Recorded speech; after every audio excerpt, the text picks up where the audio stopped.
Good afternoon, everyone. Welcome to the June 28th, 2021 special meeting of the Downtown Design Review Committee. My name is Corey Bates and I am chair of the committee. The following guidelines are in place for meetings in the City Council, in the Council Chamber at City Hall. Only the south entrance to City Hall will be open for access to the building. For exiting the building, all accesses can be used. Also, air purifying machines have been installed in the chamber, and hand sanitizer machines and disposable face masks will be available. When called on, applicants and speakers will come to the front of the podium to speak. Only one person at a time should come to the podium.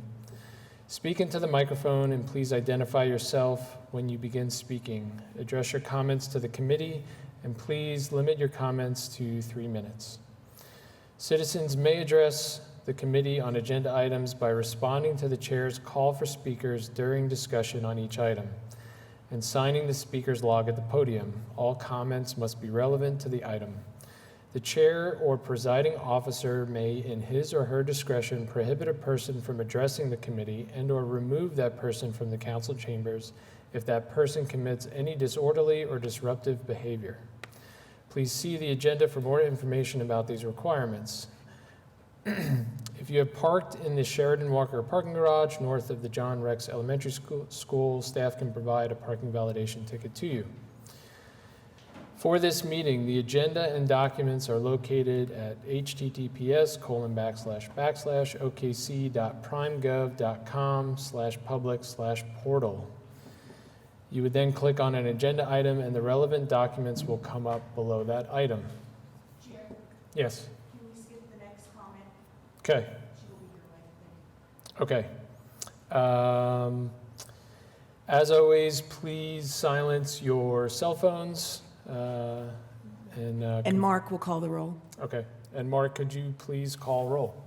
Thank you, Mr. Chair. Committee Member Bates. Present. Committee Member Brannon. Present. Committee Member Blatt. Present. Committee Member Copeland. Present. Committee Member Jones. Present. Committee Member Sauer. Present. Committee Member Trujillo. Present. Mr. Chair, that completes roll call. You have quorum. Thank you. Item number 2, the approval of the minutes. The minutes from last meeting have been circulated. If there are no comments or questions, I'll entertain a motion. Motion to approve the minutes. I'll second the motion. That was a Blatt-Jones motion. Oh, Just to clarify, hold on. Yep. Anthony Blatt made the motion and Gary Jones seconded the motion. And while everyone is voting, just a reminder or a refresh on our PrimeGov from staff. If you will wait just a moment when those buttons pop up to motion and second and not hit those unless you are the person who either made the motion or seconded the motion. And then the button will pop up for everyone else to vote. And even if it doesn't reflect that, we will correct the minutes so that it Yes. accurately reflects who made the motion in the second. So the minutes pass. Item number 3, there are 2 cases withdrawn, DTCA 19-00151 and DTCA 21-00016. I don't believe we need to take any action on that. That's No, simply I'm just reporting out that those 2 were withdrawn. Thank you. Item number 4, continuance requests. There are none. Item number 5 on the consent docket, we have 1 item, DTCA 21-00040 at 41 West Park Place. We would either entertain a motion to on the consent docket or any one of the items can be pulled for individual consideration. Make a motion that we approve consent docket. Second. Who was that second? It was me.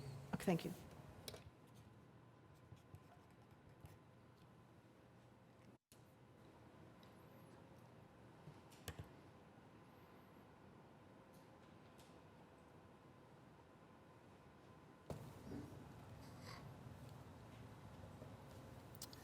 Consent docket is passed.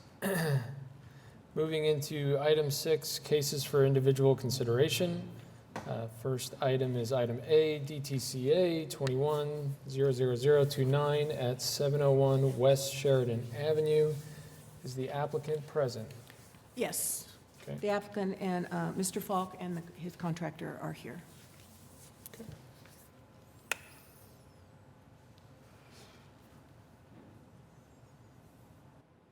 And I'll go ahead to present the staff report. Okay. Please, sorry. Yeah, no Yes, problem. please, go ahead. And so you're probably familiar with this building by now. We've had several items that we're working on with it. And I'm going to let Cameron. So the project now is for the northern part of the building. And as described in the staff report, there was a lot of history about the building. I will tell you that up until just a few minutes ago, I've been discussing with the applicant. And so we've been able to resolve some of the issues that are showing up in here as conditions. The applicant provided a lot of documentation from the inside, which is extremely helpful, about what used to be there, what did the openings look like. There aren't a lot of old historic photos from shortly after it was built. And so the information that he provided was to show that different windows over time had been in certain places in the building.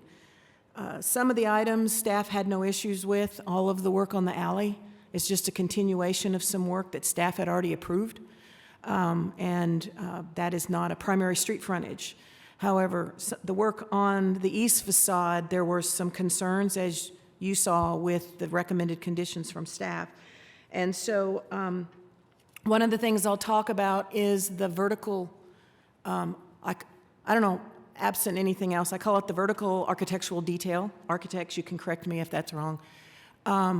The lines that go up. And one of the photos that I found, and Cameron's gonna, that one right there, if you look at the inset and you look at the top of the inset, you can actually see the bottom of that vertical detail. Because I started doubting myself and thought, no, it wasn't, couldn't have been there originally. And so this is from when it was wrapped with metal. And so I was surprised that it was there that long ago. And staff feels that it was important to keep that. Now, the original proposal was to remove that. There was discussion, they don't even know how it's really attached to the building, so they weren't sure what they were going to get into. But the applicant has agreed that he's okay leaving it, so he is okay with that. The fact that that is actually, I recommended denial of that request because that was part of the original, and he has no objection to leaving that on the building.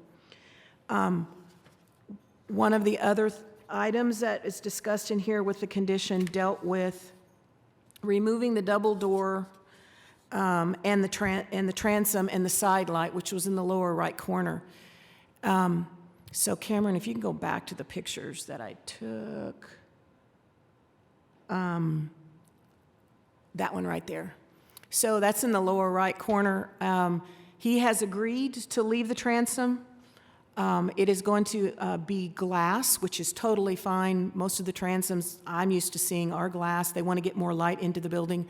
And he has also agreed to leave the side light on the right. And so he had no objection to that condition.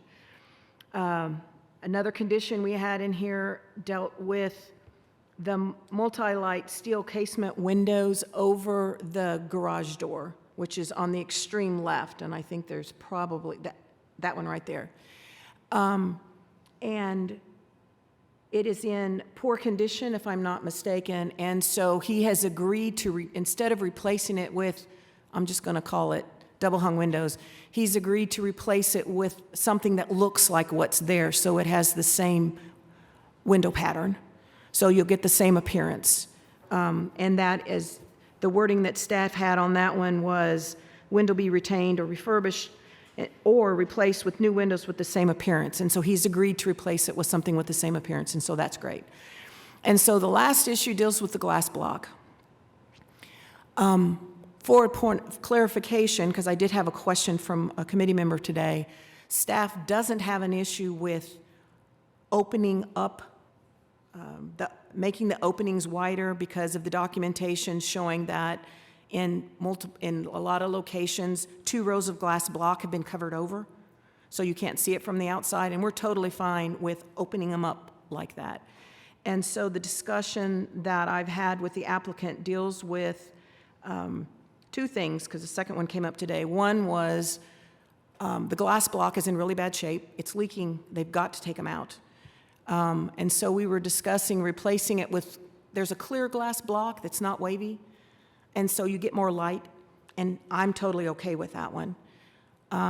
Right before the meeting, the question arose, what if we replaced it not with glass block, but with a window that would look like it was glass block? And I'm not really sure yet because I'd need to kind of see what that would look like. So I just kind of wanted to throw that one out there. I think at this point, if the applicant has agreed with everything but one, which deals with the glass block, we would need to approve it with the conditions, if you all agree with me, as recommended by staff on all of them. The only one that I'm really not sure of yet, because I didn't have time to think very long on it, would have been the glass block replacement with a window that kind of has the same appearance. I think staff could probably work out the details on that with the applicant if the committee is comfortable with that. But on that note, I pretty much went through all of the recommendations in here with the way I presented this. And so Mark Falk is here. His wife was the applicant. They're part of the ownership team at the Paramount. And so Mr. Falk can come up.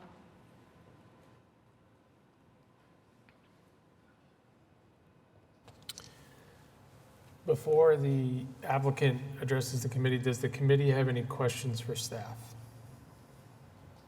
I do have a question for clarification. So in your recommendations, you had in B that remove the glass blocks with the condition that the windows be retained or refurbished instead of replaced. So are you saying now that you're wanting to modify that? Well, the second part of that, or replaced with new glass block windows, and I would want to modify that if that's what we land on, replace it with new glass block windows of the same appearance, or which could be wavy or non-wavy, something like that. I know you get a different look from the non-wavy glass block, but I think glass block has a distinct look unto itself because of the type of glass it is and it's thick. And that's just I'm just kind of throwing that out there for you guys to think So about. just for clarification, is that all the items that were recommended except for B, which might need to be modified, is that correct? That's correct, Okay, just was wanting to be clear. right. Okay. Can you identify yourself? Oh, please, yeah, Mr. I'm Falk? Mark Falk. I'm one of the owners of Paramount Building. Oh, the building is 701 West Sheridan. My address is 6209 Rambridge Drive. I think just to address just the glass block windows, in our application, we had a lot of photographs of how that lee facade, there you go. So number 18 probably is a good one. So the left-hand picture, you can see the wooden nailing blocks inside the brick. So in those days when they attached wooden windows, within the brick framework, a wooden nailing block. And so in all of these windows, you can see where that original nailing block is. So it gives you the true sense of what the original window sizes were. And then you can also see where changes were made to the window by the addition of new brick. So you can see on that right-hand side, you can see where that row of brick was added to the original brick. So that was the first stage to narrow that window. If we go to the next one. Next one. So here you see on the right-hand side, that original picture from 46, you see the opening window in the middle of the glass block? that has been changed. So you can still see the outline of where that opening window was, but it no longer opens. So you can see the change in the, a slight change in the grout line where that window was taken out. You'll also see the bottom 2 rows of glass block on the left? They were kept on the inside, but they were covered up on the outside. So you can see in the left-hand picture, there's only 1 row of glass blocks below where the opening window was. On the right-hand side, there's 3 rows of glass block. So that was another significant change. And those changes are really difficult to document because of the lack of photographs. Next picture. That shows again where they're covered up. Next. And this is the best picture. You can see that this window had been changed. So in the right-hand view, you can see the nailing block right under the word configuration. That was the original size of that window. Then the phase 1 closing in is that first row of block. Phase 2 was that second row of brick. We think that's when they installed the glass block, because glass block has to fit exactly the opening.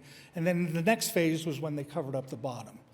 So we went through the building. We were trying to figure out what configuration do we want to show from what stage of this building.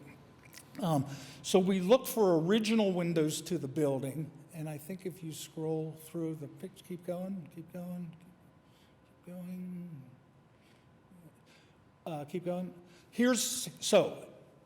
This is an original window inside the building. So this was on the south wall of this building, 11 North Lee. Before they merged the 2 buildings together, this was a standalone building. And this is a window that was on the south side looking south. And so we can see this same window in 4 other locations in the building. It's a steel casement window with weights and chains that activate the window. So that is the original width and height of the windows on the south side of the building and on the north side of the building. We don't have any evidence of the pictures that are on, or the windows that are on the east side of the building on Lee. So our design idea was try to match these windows. So that was our original thought in the application, was that we could document what was original to the building, we feel, but we have no documentation that that's what existed on the lee side facade. The building was built in the 20s. It probably wasn't glass block in the 20s. So later additions to that building did not originally have an elevator. So that building was originally 3 floors. The elevator room that you see at the top of the building was added sometime later.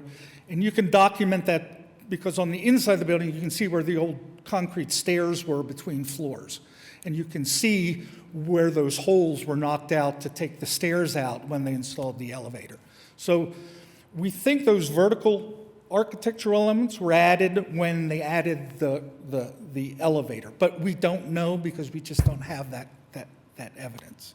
So, you know, in talking with Laura, we're willing to make the changes that she suggested.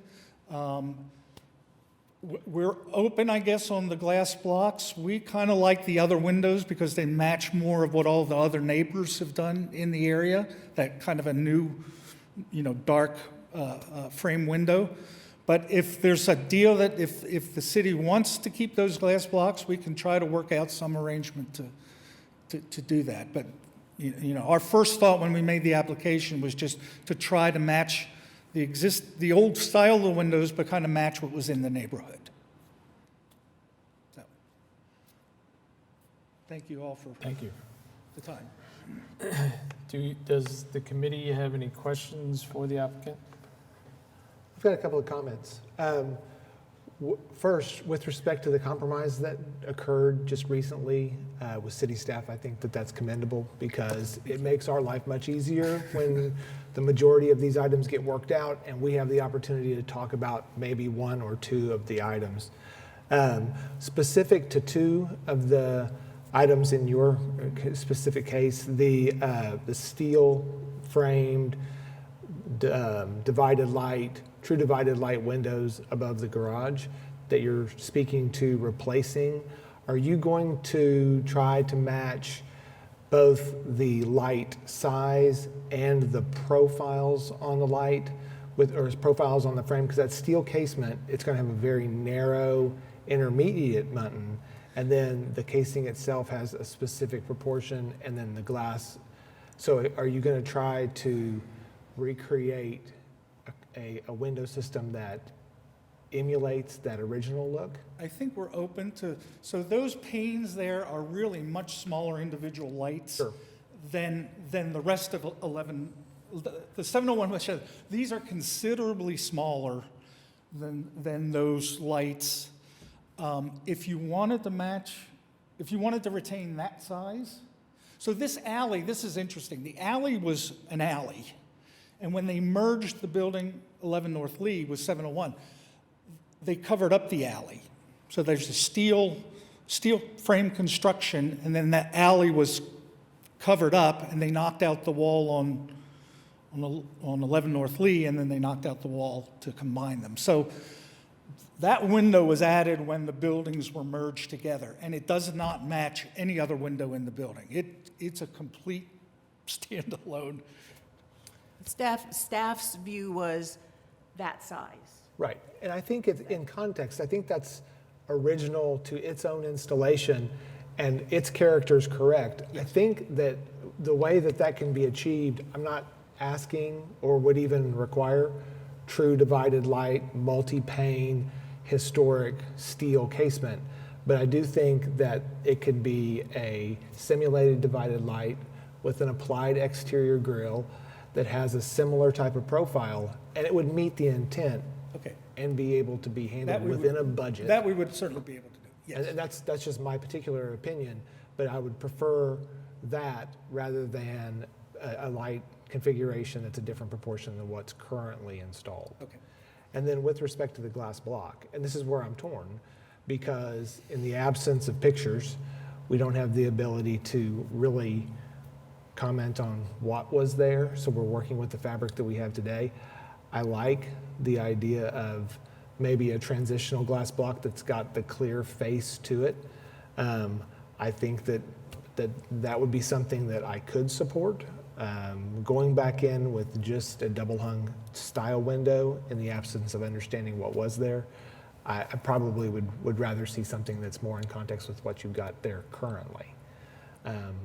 So from that standpoint, I would be willing to support a clear glass block that has the same kind of configuration. If you wanted to make it larger to match the original openings, I think that's fine as well. But going back to a double hung or single hung configuration, that's probably a little bit of a stretch. Okay. Yeah, like I said, the only other pictures, we have pictures in the presentation. There are, I think, 4 or 5 locations in the building that you can see the original steel single hung windows. They were actually double hung windows, but again, nothing on the Lee side as proof of that. From a staff's perspective, when this was put on the National Register as the Film Row District, when they were doing that process, it was still wrapped in metal, which was not what I was expecting when I was researching it. So that makes it, to me, a little more difficult to say how do you identify it. But I think that established in the district is what allowed all the activities to start happening, and work started happening on the buildings. They unwrapped it, they got the gray paint off the building, that type of thing. So I didn't find what I thought I would when I actually was looking at the National Register nomination application based on the date. Was there any discussion with the SHPO about this building?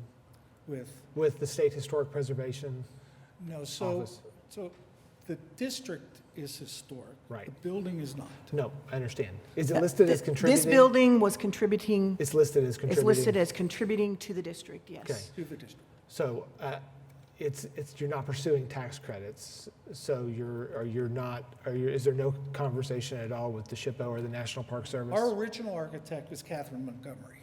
Oh, So okay. Catherine originally worked with us. She was the one that designed and built the elevator on the west side.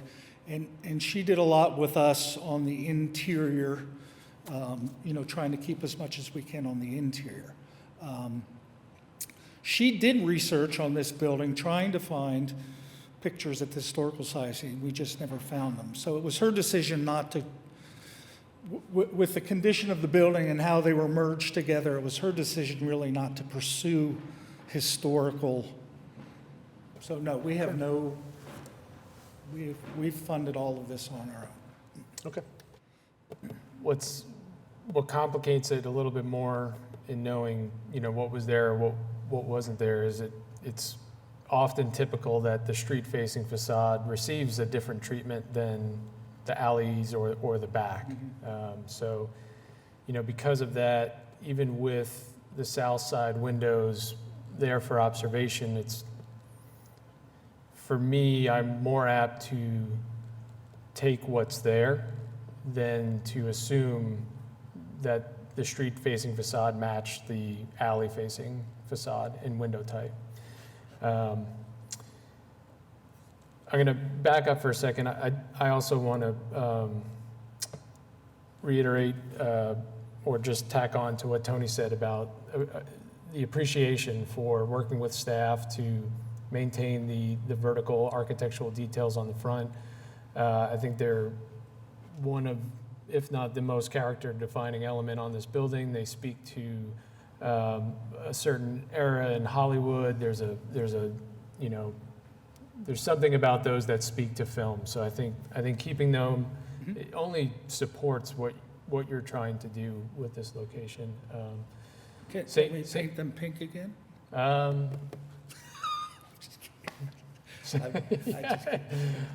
Yeah, I mean, We didn't have anything to do with painting them pink. Yeah. That was before us. it And tells in a story. photos, it was very interesting because for a long time, one of them was painted like this and the other one was still neutral. I know, and I kept looking at those pictures going, Yeah. what? But as in that historic photo, they were a neutral color, and staff didn't have a problem with them. Just keeping them really adds a lot to that building. Additionally, with the storefront configurations, maintaining the transoms speaks to the history of the building. The way that those, there's a composition there that it's beneficial to keep that. With regard to the windows in the former alley above the garage, I do think that if we are talking in this meeting about window approaches to windows different than what's been documented in what's been submitted so far, I feel strongly that at least that should come back for staff's review. Speaking to your point, Tony, about proportions and profiles, we can talk about it here in this committee, but getting that on paper, I think, is a necessary step in the process. With regard to the glass block windows, again, to my point of, there's really no way to confirm what was original, and so I defer to what's there.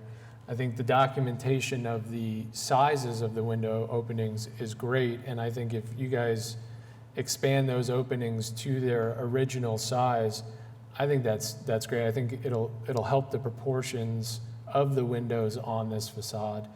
You can see in this image at the second floor, if you were to gain 2 more glass blocks on the bottom, you would get much closer to the sill height of the windows in the alley building and the windows in the south building. I think there's a lot to be gained by getting back to the original proportions of those window openings. And then with regard to the glass block, I mean, for me, what's most compelling about it is the proportion of those blocks, and that you get a divided light, in the same way we're talking about the window above the alley. The glass block conveys a proportion of a divided light. And so whether that's, old school murky glass block or something that's new or clearer that will let light and visibility through, I'm fine either way with that, but maintaining the block nature and the divided light is what I see as critical. One thing we haven't discussed yet much is the canopy. And it looks like in the drawings, the intention is to remove that canopy and replace it. Could you speak to, one, the reasoning for doing that, and two, some of the differences in what's being proposed? Because it looks like the slope may change some, it looks like the attachments may change, and there is character involved in that canopy as well. So that canopy that slopes towards the building is a disaster. We've repaired that wall and leaks that run, so that canopy collects water and channels it right to the building and runs behind the stucco and down the wall, so it's damaged. So that's the main reason to change it. For us to fix what's there, so a couple of reasons. To install new windows and to get the scaffolding onto the sidewalk, to repair all the windows and to redo all the stucco, that awning has to come out anyway. So we have to pull that awning. Secondly, that awning is, like I said, is a disaster design-wise and weather-wise. All it does is collect the water and it channels it down that wall. So the model for a new awning is the same as the one right across the street.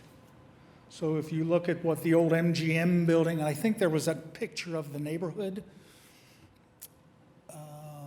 Yes. See it right there? Up to the east, the one up in the, see that canopy right there? That's the style that we're proposing. So it'll match exactly what's across the street. And so that one across the street, it's over that door, plus there's some other of that canopy as you move south on Lee. Okay, so the diagonal supports in that image look much thinner than what's shown on the drawings. And I want to dial in on that and make sure The supports to the wall, from the wall to the front. something that's in vein with what's existing on that building feels lighter and more in line with what I would expect to see. The drawings, they show something that's a little bit heavier. It was that, and it was the rendering as well. Lauren, that won't be an issue with changing the size of those supports. Can you repeat what she said, because she's... She said it, yeah, if we wanted to copy the exact sizes that are across the street, that she says that would not be an issue. She says it'll be more than strong enough. Is the depth of the canopy, the proposed canopy, the same depth as the existing? Same depth It as is. the existing. Okay.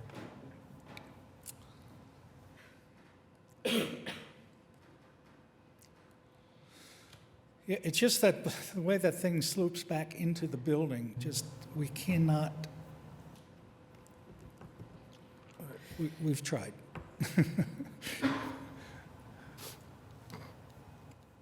And Chair, when you're finished with the discussion, I'd kind of like to go through each one of these. I've made some notes on some things. I just added one based on something you said that you guys might or might not be interested in making in your motions. Do we have any other questions for the applicant, thoughts, discussion points?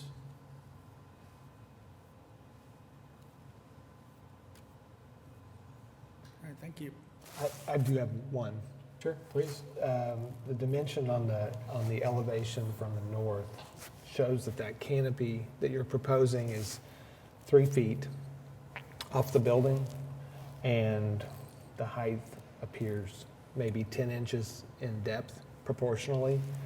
But you were mentioning that the intent is to match the original canopy or the canopy that is across the street? The canopies that are across the street. Okay. Oh, Do you know what the depth of the existing canopy is, the current canopy? The depth, like from the wall to the front, I don't know How much it that. extends off the face of the wall? I don't know those numbers offhand. I think that that should come back as well. I mean, just to know, have it documented, because 3 feet by the depth that you show seems very thick proportionally on the north elevation. So seeing it against the across the street configuration would be helpful, what the actual dimensions are. thank you, Tony. I understood that the proposed depth matches what's existing on your building.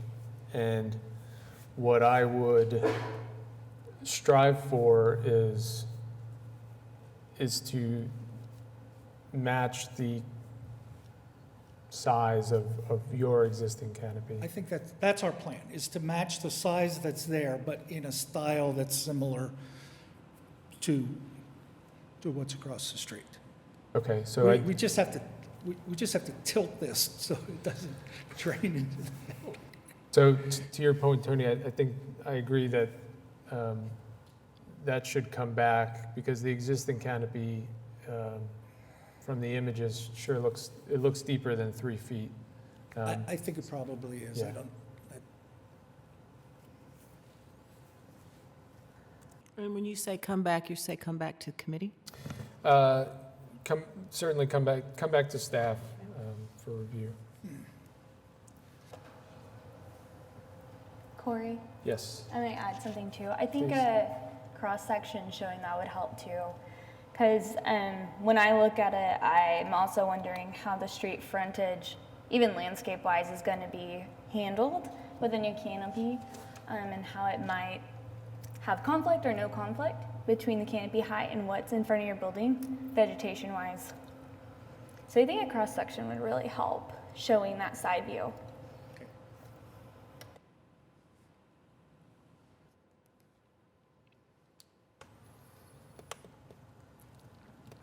okay. So we've you like a unpacked. recap? Yeah, Okay. unpacked a lot. I think it's worth going through. Okay, so the notes that I made on top of the conditions that I had in here, and some of this is listening to you all talk, some of it was from my presentation. So, condition 1A, which deals with the, item 2B, which dealt with the transom, and you all were supportive of keeping the transom and keeping the side light. And so that didn't really have any change on that at all. For condition B, which was the glass block, item 2D, I think we should continue to say windows be retained and refurbished instead of replaced, because I think that even though I think they're coming out, I think we should still give them that option. Or replaced with new glass block windows with wavy or clear face, which is what I heard, and allow the opening to be enlarged to match the documented glass block opening size. That's what I heard you all say. Did I kind of? Okay. What that does not address at this point is the proposal that he had right before the meeting of replacing it with something that was not glass block, just a window that was divided up, so it kind of has almost the appearance of that. I'm still, that's over here, and we'll come back and discuss that one. For C, which is concerning item 2E, which was the remove multi-light steel casement windows.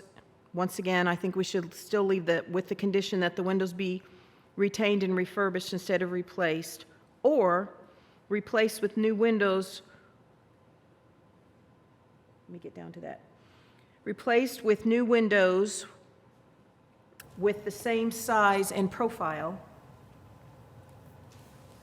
I'm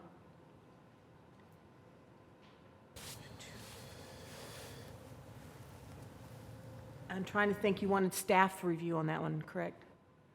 To be reviewed and approved by staff prior to issuance of CA. Hopefully that catches that one. There was then one that's been added now, so it'll be D, dealing with the canopy. So this would be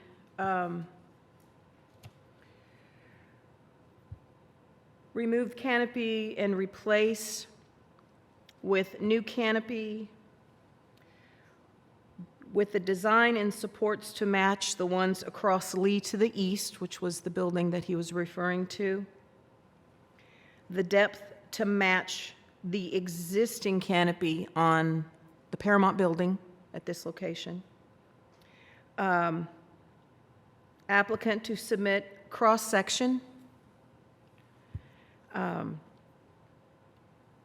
And this is to be submitted to staff for approval prior to the issuance of the CA. Is that pretty reflective of everything you guys have said? I believe so. Does, Well, and then 2 would still say deny 2F, which is the removal of the vertical architectural details, because that's really the only way to address that one. if there's no further discussion or questions, does anyone want to take a stab at that? I'll make a motion to approve the application, except item 2F, east facade, remove vertical architectural details on the east facade on the basis that the project complies with regulations and guidelines of the Downtown Design District zoning ordinance as referenced in section C and D of the staff report with the following conditions. For item 2B, remove the double door and install a new double door with the condition that the side light and transom remain. On item 2D, remove the glass block windows with the condition that the windows be retained and refurbished instead of replaced, or replaced with new glass block windows with either wavy or clear glass of the same appearance, and the condition that it be taken back to staff for approval prior to issuance of the CA.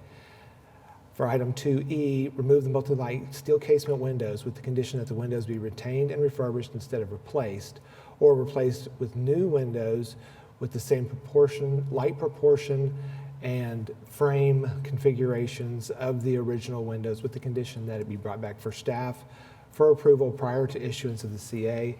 And with respect to the existing canopy, that it can be removed if it is replaced with a new canopy that matches the aesthetic configuration of the canopy that is across the street on Lee, and that the depth of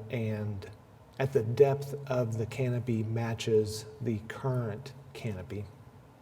And to deny item 2F, east facade, remove vertical architectural details on the east facade on the basis that it does not comply with regulations and guidelines of the Downtown Design District zoning ordinance as referenced in section C, as referenced in section D of the staff report. Is that last one, we're going to need 2 motions, one for the approval, one for the denial? That might be a little bit cleaner, but Okay. I mean, if And then, I'll make a second motion. And then, might I just request that every place where you said bring it back to staff, that we also add the phrase approved by staff prior to the issuance of the CA? We've run into some issues, and it's just cleaner if we do it that way. I think that's what I heard you say, wasn't it? Yes. Okay, thank you.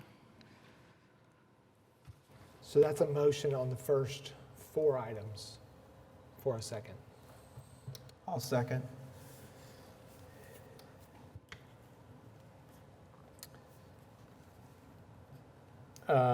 We have the motion and the second swapped. So that was a Blatt motion with a Jones second. And we will get that corrected in the minutes.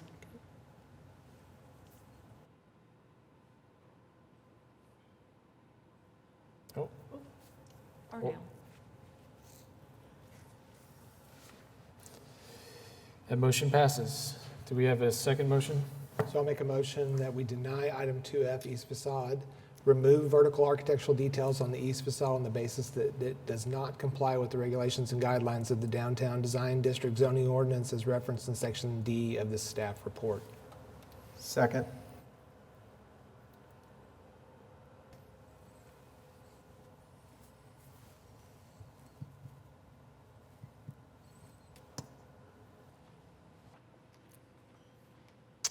And that motion passes.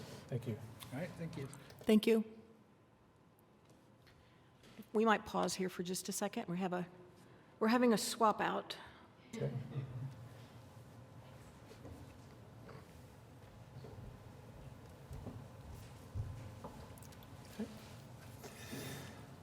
Okay, moving on to item 6B, DTCA 21-00038 at 725 Northwest 11th Street.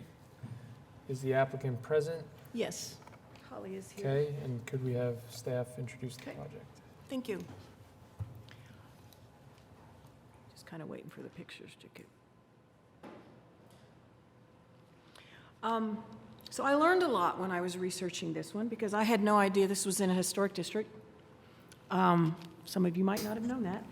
So this is north of St. Anthony's, and there is a small they were originally houses that make up this district.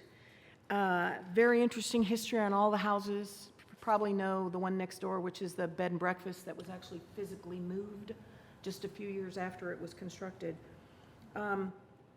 But this house is known as the Smelser House, built in 1922. And it cost $5,000 to build it, which I thought was just fascinating. Wouldn't it be nice to build a house like this for $5,000 today? It has been converted into a commercial use, office use. It's been that way for quite some time. So the request before you today is to enclose the portico share, or the drive-through carport, as I have always called it. I was able to pull up some pictures of what it used to look like. The work, unfortunately, has already started.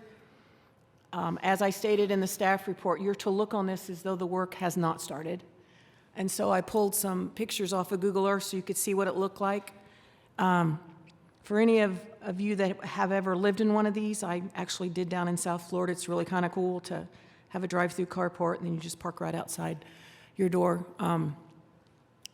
Even though this is two-story, it is considered a bungalow because of the features that it has. And so the pictures you see with the green board, those are the ones that they had already started the work. They have stopped, and they are waiting for the approvals that they need. Staff included a lot of information in the staff report from the rehabilitation guidelines.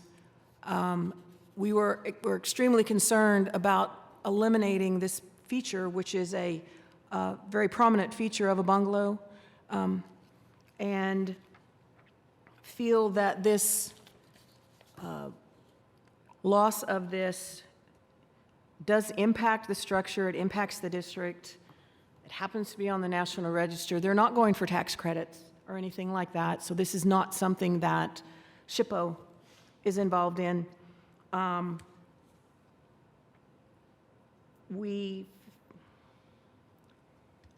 Based on the information we provided in the staff report, especially where it talks about not removing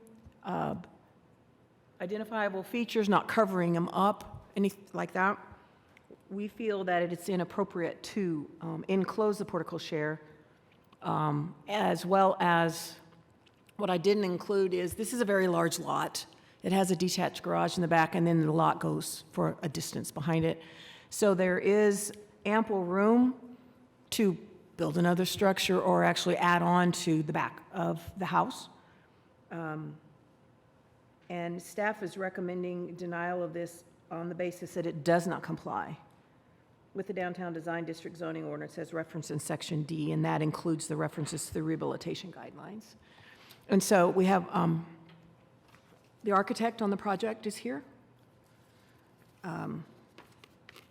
If you have questions for staff, or Holly can. Do we have any questions for staff?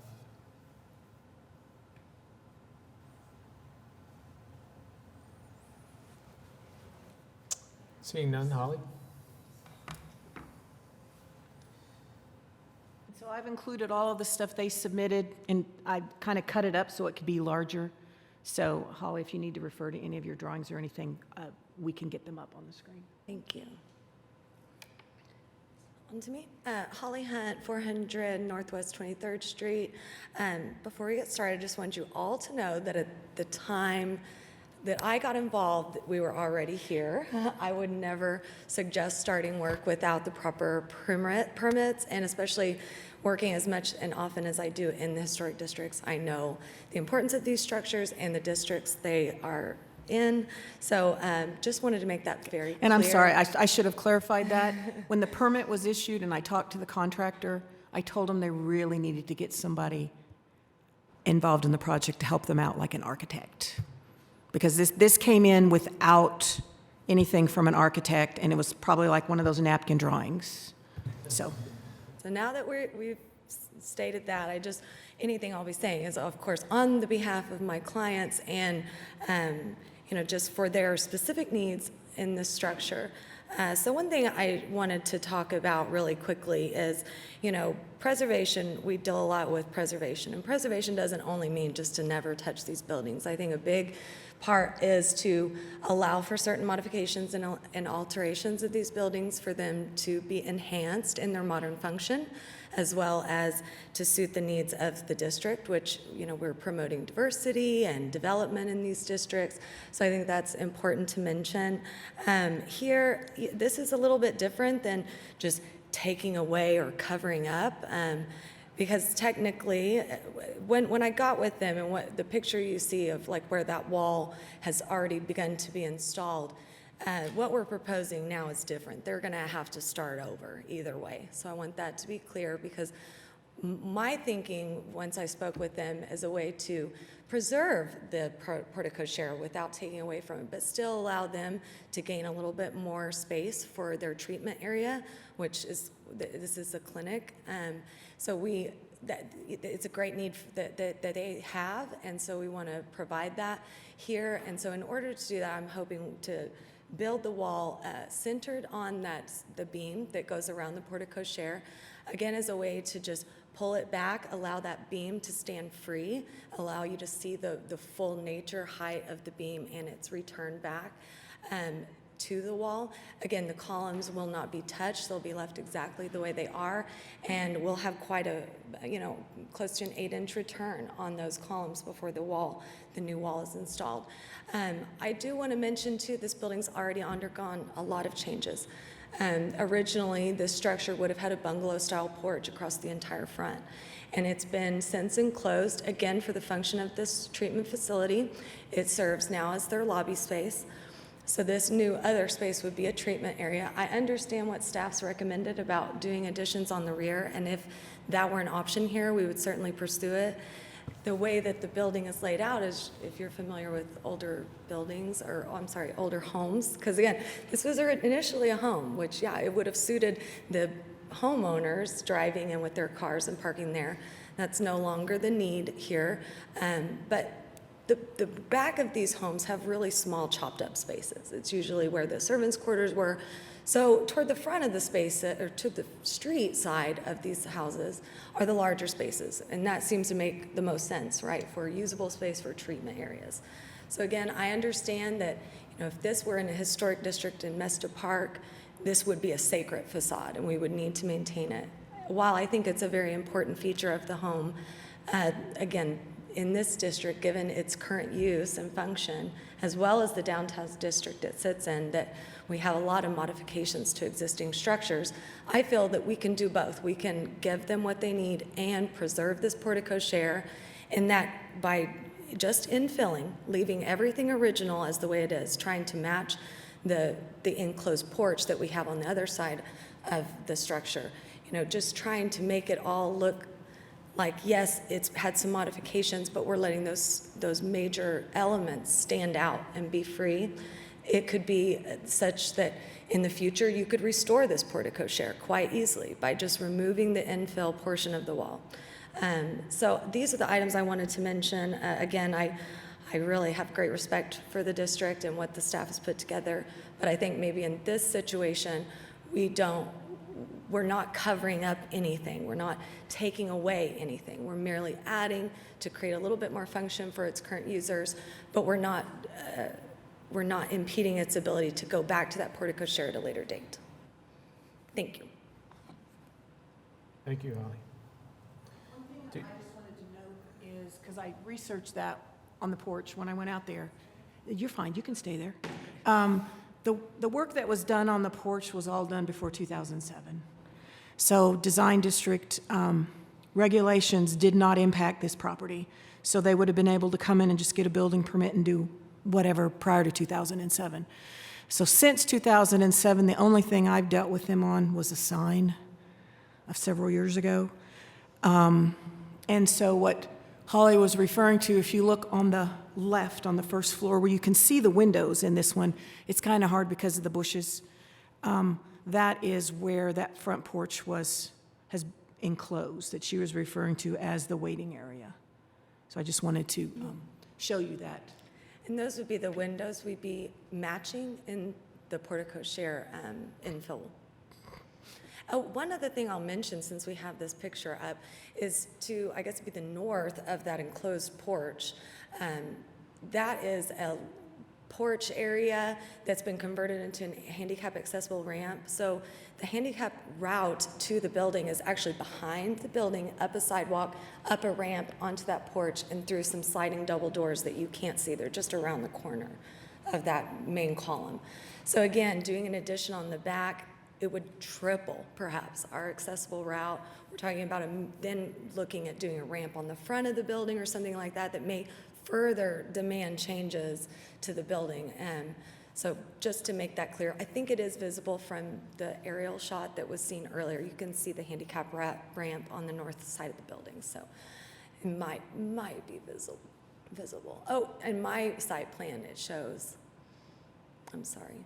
And this is a little squash, like she said, the proportion a little off, but you can see the path from the parking lot side on the south, around the rear of the building and up, because there's also an escape route stair that's kind of in that void little corner space at the back of the building that, again, if we lose the accessible route, if we do an addition on the rear, we're having to reroute safety, emergency exits out of the second floor. So again, this was built as a residence, so there's a whole different set of building codes that we have to work with on a commercial property, as you all know. So, it's just that kind of domino effect if we get, and it's not that it can't be done, certainly anything can be done, but we feel like this is an appropriate way to make this function a little better in the meantime, but again, without taking away any of the architectural elements.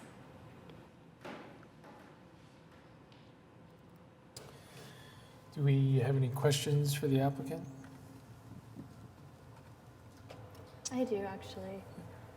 Where do the people that are coming to this clinic typically park? So it's just to the south of the building. They park in the lot? Yes.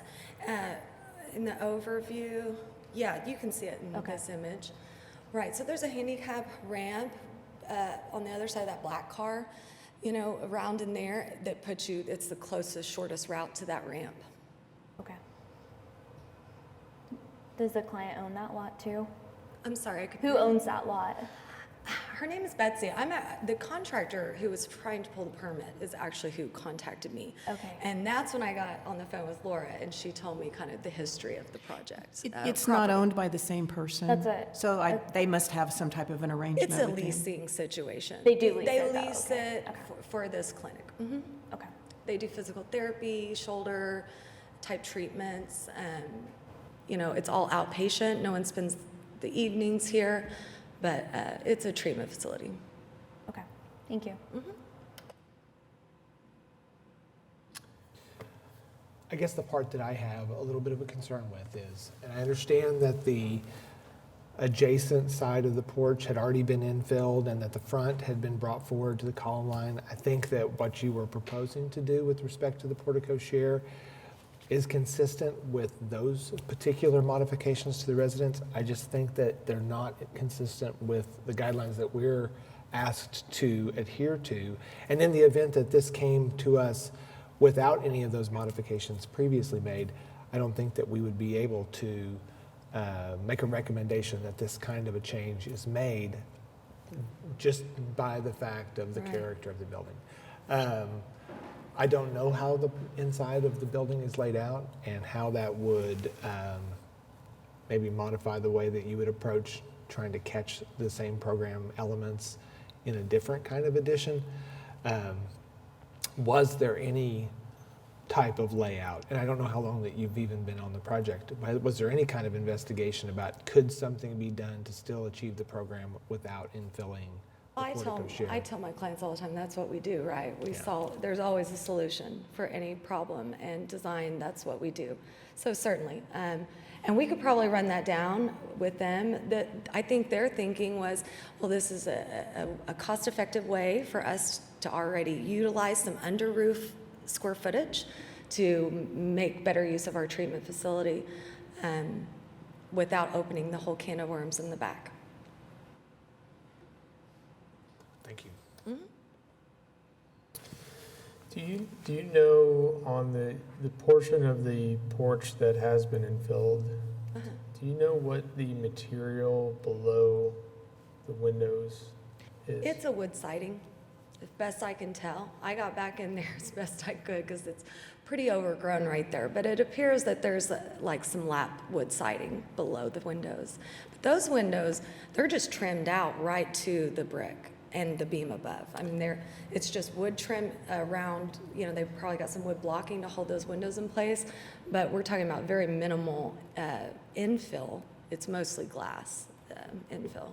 Is there any reason in what's being proposed not to infill from column to column in a similar fashion? Well, that's exactly what we would be proposing. Yeah, we would just be infilling. Now, our windows wouldn't go right up to the brick. Again, I think it suits the architecture of the building to have pairs or triple windows. That's what we see as you go around the building. You see pairs of windows and triple windows. So we just, instead of I tried to match the size of the window and then just let the window or the wall infill between column and window, rather than try to make a window size that wasn't what we already find on the building. I just took that matching window unit size and used it where I could in the portico share as we go around. So either, on the south side, we get a triple, like you see on the front existing porch. And then on the front side, you get the pairs of windows, which is what we see on the second level. And we talked about some different types of windows that would be maybe more suited. For example, you see the original wood has a really lovely divided light pattern. We talked about maybe it's really comes down to a lead time issue, and custom windows are expensive. These people, this group that we're working for, they're leasing a space. They don't own the building, so they want to do something that's beautiful and can get permitted, but maybe not the expense of a true wood window that would be fully customized. So this window here is what we see on the enclosed front porch. It's a standard window. It's a nice window, but it's a standard window. Holly, and I'm sorry I've not asked this question before as we've been reviewing your application, but I just noticed it. Is the I'll call it a knee wall, the low brick wall between those columns already gone? I think it is. Okay. When we look at the images from prior to this work beginning, there's a low brick wall with a cap that spans between those two columns. You don't miss anything. Okay. Thank you. I missed that. Yeah, it's unfortunate it is gone. I don't know that it was gone when this started this project, or had it been done prior to. I mean, I can't tell you. Like I said, I walked in on this project pretty much the same time you all did. But it's not behind the green board? No. No, it isn't. Yeah, I didn't see it. I did look for it. I was there. Well, because, my original thought before going onto the site at all, I Googled it too. And I'm looking, I was like, oh, that would be nice. We can just mimic that on all sides and carry that low brick wall all the way around to create our sill. Another thing I'll mention here, the reason that the proportions are going to look a little different than that closed porch is a finished floor issue. You can see the finished floor is 4 steps above the slab elevation. So in order to make this accessible, again, to make it level with the existing home or building, we're going to have to raise that floor in there quite a bit of, at least 24 inches above the slab. So in other words, the sill height, we didn't want to be on the floor. That creates other building code issues. So that's why it's up a little higher. But it still matches the porch, just because the porch is kind of the same condition. It's a lower elevation than the finished floor. It's hard to see with that giant bush what we're matching. I can understand, but the front picture gives you a view. Like even where that front door is, that's been brought forward. Originally, that would have been just a whole open porch from the portico share all the way to that other low column. But when I look at this, the important details I see are the cast stone, pieces at top that column, and the roof, the beautiful detailing on the roof overhang. There's dental molding and little rafter tails that come out. All those things will still be purely visible and on display in all their glory, if we could say it that way. So yeah, I mean, if that enclosed porch on the left isn't just disgusting to you, it's going to look similar over here. It'll just minimally infill those columns. Well, I do see a couple differences between what's there and what's being proposed.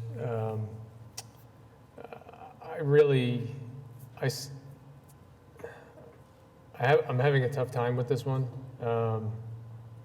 If the other side of the porch was not already enclosed, I would feel much more confident just saying, don't touch it.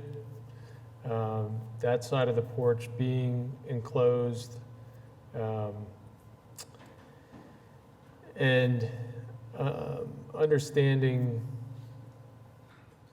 the viability of the building. I think there's potentially a solution that could work here, but it's not the one that's being presented. Taking the windows from column to column is a distinctive feature. What's being proposed is more of a punched opening elevation versus on the other side, it's more of a ribbon window that spans from window to window. In terms of that being a custom solution, I think it still should be weighed against building an addition to this building if they are looking for square footage. I don't know. I'm really torn. Corey, could I also say I think we would be open to suggestions if the committee feels that it would be more appropriate to only infill with minimal glass, and don't do any siding, don't do any wood, just let the glass go column to column, do a little wood trim around it, and try to let it still feel like it's open in a sense visually. I think we'd be totally amenable to that, and we could come. I do this less than the HPC, but if we could do a continuance or something, I'd love to have more feedback, and maybe we could bring a design in a month that you guys could get behind. Is that something we could look at doing? Since Holly just opened that door, thank you, Holly. What I would like to just remind her is that the packet for next month goes out next week, because this is a special meeting, so it's going to be really difficult to be able, because that meeting's on the 15th, because we're a week and a half after, and I understand timing is, but I just wanted to point that out. I can do it, though. So if I could, since you did discuss the availability of a continuance, continuing it to the September meeting, does that adversely impact what you guys are proposing? And would you be open to that? So that would be the You said following month. September, I'm thinking August. I think I sorry, could do the quick that was me. turnaround. I got You're my months fine. mixed up. Thank you, Mr. Jones. Yeah, Yes, no, I think that's August, fine. thank you. If I could jump in, you know, I mean, Tony presented a position that, you know, seemed to fall in line with keeping this the way it is. I've presented maybe an alternate option. I am on the fence. There is a part of me that says we just need to keep this the way it is. I'm interested in hearing maybe some other opinions on that. You know, the committee as a whole may outweigh Tony or I in either direction, and we may be able to avoid a continuance here if there is general direction. I don't want to just jump into a continuance to kick this down the road if we don't have to.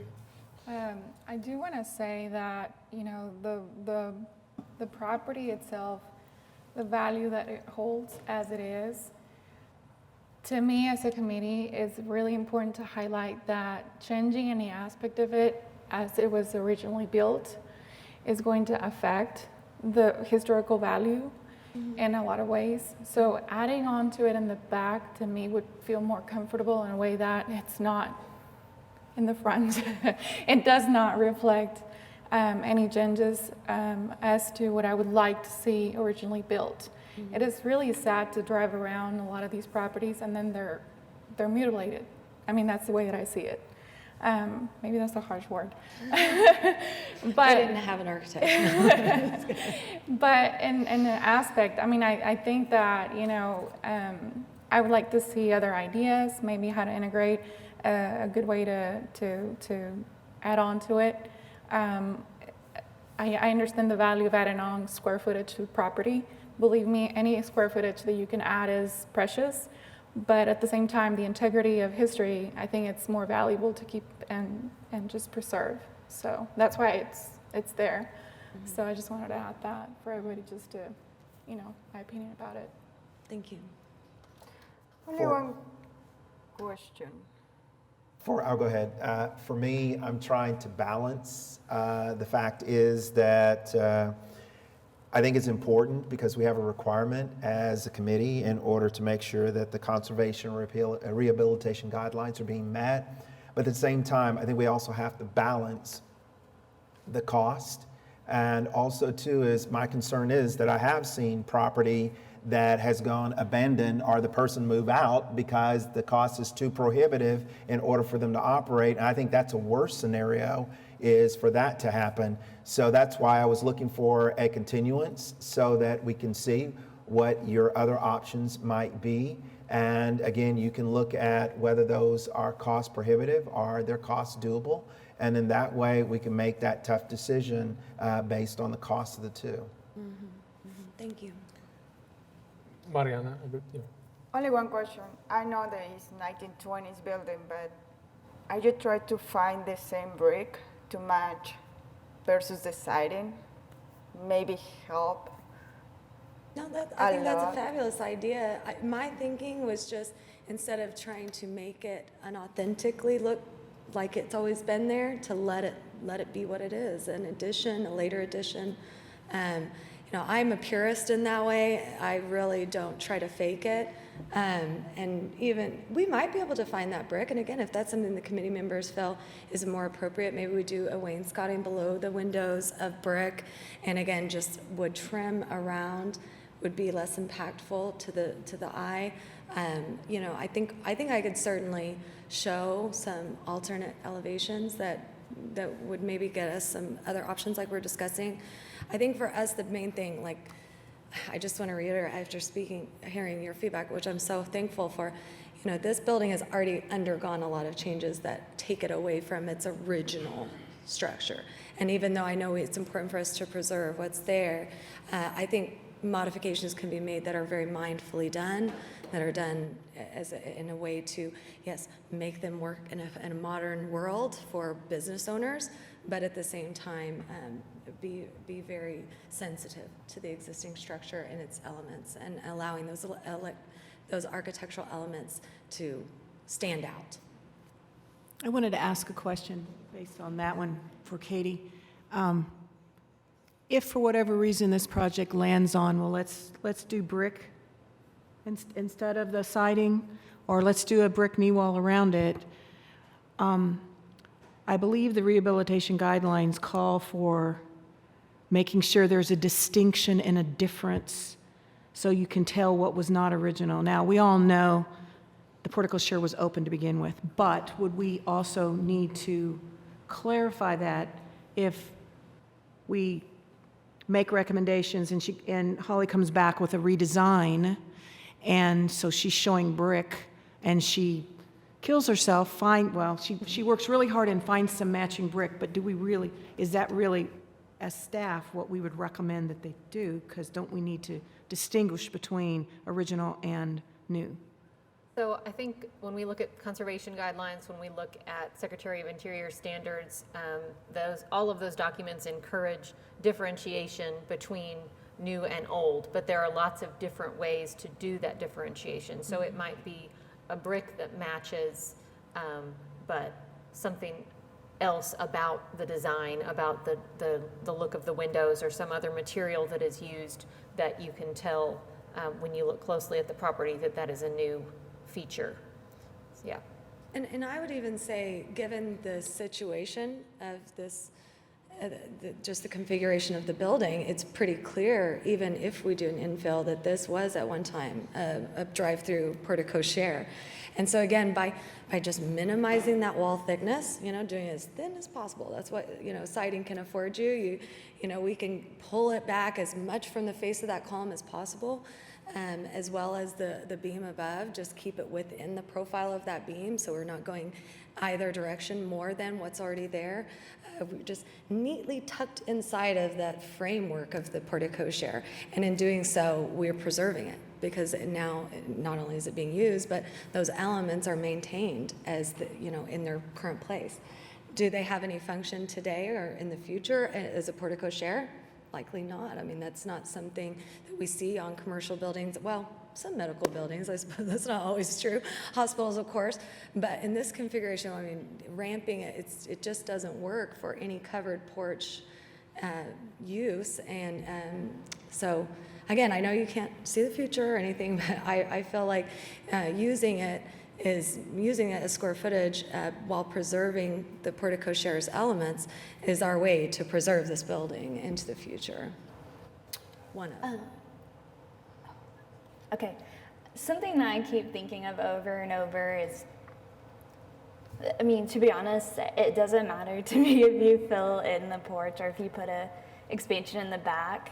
I think for me, what's important is also like how does that change the circulation and feel of the space if you make one of those changes?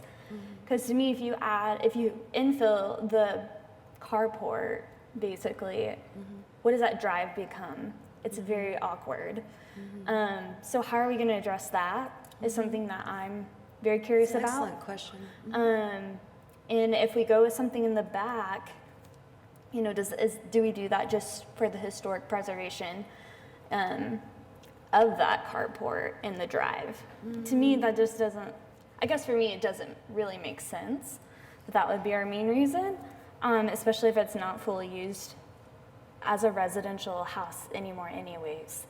So I'm still kind of torn as well on what the correct choice is, but I would like to see, if you have time for our next meeting, how you would address the driveway, because I feel like if you want to infill that area, something will need to happen, because to me the driveway would be wrong. I totally agree, Kaylin. That's a great point. And I will certainly, on my next submission, include some type of approach I'm thinking landscaping, right? A I am remediation all of in. soil, maybe Yeah. a new sidewalk to the front door. It could use it. You know, this was situated kind of on it's not a pie-shaped lot, but it's got a curve. I guess it's Chartel that comes around. And so, you know, it's way off of the main road, and, you know, now that our existing parking lot there is the pie-shaped area. And so it's a bit awkward, and that drive is never used. Even for the detached garage, they access it from the parking lot side. So again, I'm thinking remediation of soil and some new landscaping would go a long way. I think so you too. for that. Well, I had a picture from Google Earth, and I'm sorry I didn't use it, because there was a truck parked in the portico share. And now I wish I had put it in there, but. That just, I guess to me, I'm not a building architect, so the concept of like the building layout, I trust the guys that know. But for me, if I was somebody arriving at this clinic, I think it'd be a little bit confusing about like where your entrance is and where you should be going if we, I don't know, have this modge podge of stuff we're building.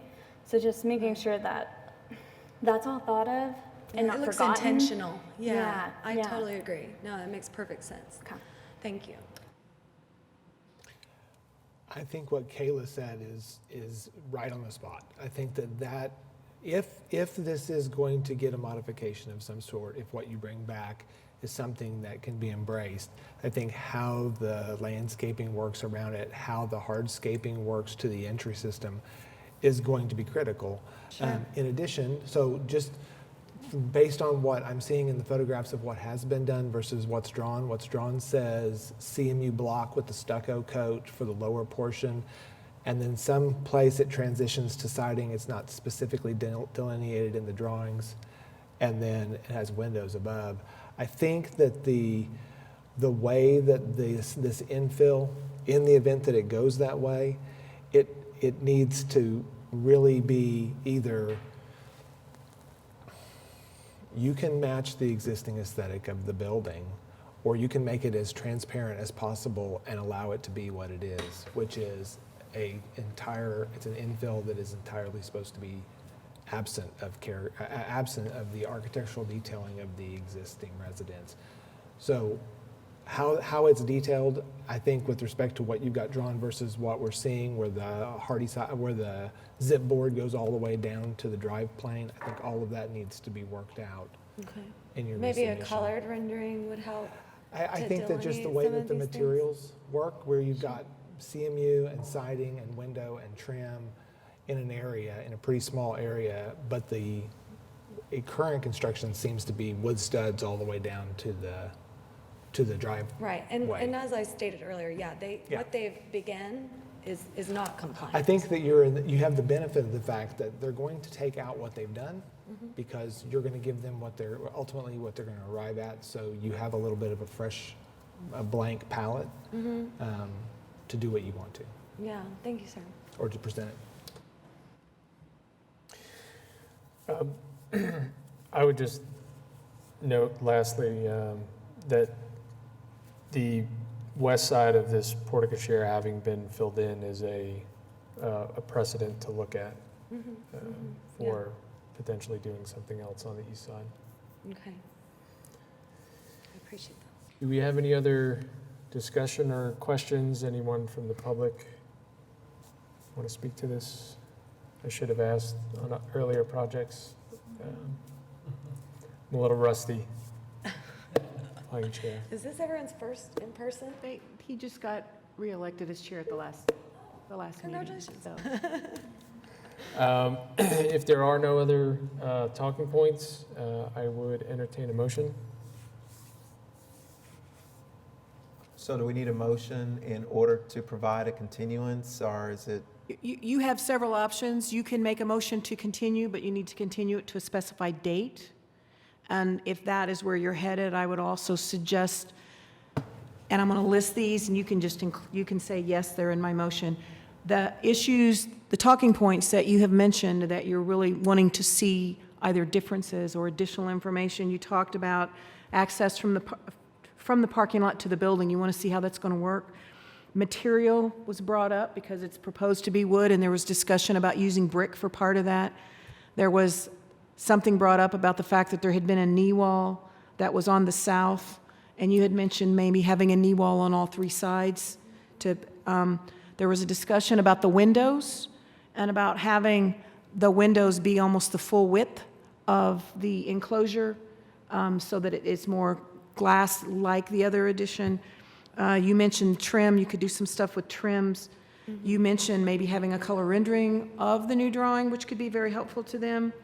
And then location of the new walls. You talked about pulling it back so that it's behind the columns. It's So not. maybe a cross-section? Yeah, and I think a cross-section would be extremely helpful, and I think those are the things that you all talked about, which would be very helpful for her if, in fact, you end up continuing it for a redesign. To Just come add- back at the August meeting. I think, did you say the driveway? Access from the parking lot to the building. Okay. Yeah, which, yeah, what do the we driveway to the porta remediate? cochere. Yeah, how do we deal with that? Okay. Because the parking lot's not striped very well right now, so it's like, people just kind of go. And as soon as we get out of here, I'm going to sit down and make a list of everything we talked about. So I appreciate that as a help to me, but I'll be fine. So I'll make a motion that we continue to the August 19th meeting, and that the applicant consider the issues that were raised in today's meeting as part of the presentation for the next meeting. Thank you. The second? We have a motion. Do we have a second? Did we have a second by Mariana? Yes, Mariana seconded it. And just as a reminder, this recording of this is out there, and so you'll be able to sit down and listen to it again and again and again and again. Okay? Okay.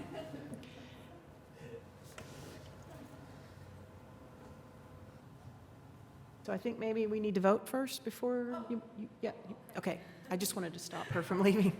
Committee Member Copeland, would you like to vote? It didn't show up on my screen. Okay, how would you like to vote, ma'am? Oh, yes. And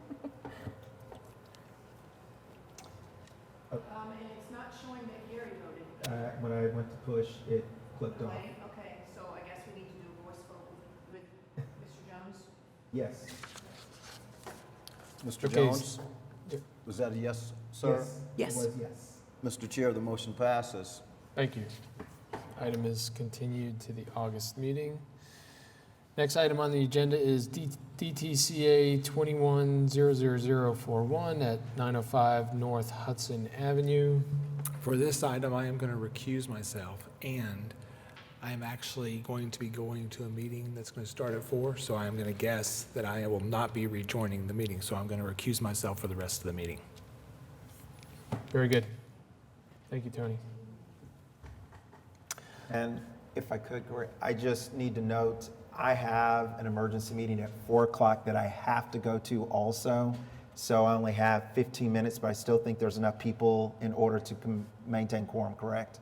Yes, when we only need 4 for quorum, and right now we're down to 6. So we're going to be good without you. We'll still have 5. Thank you. Don't get any ideas, anybody else?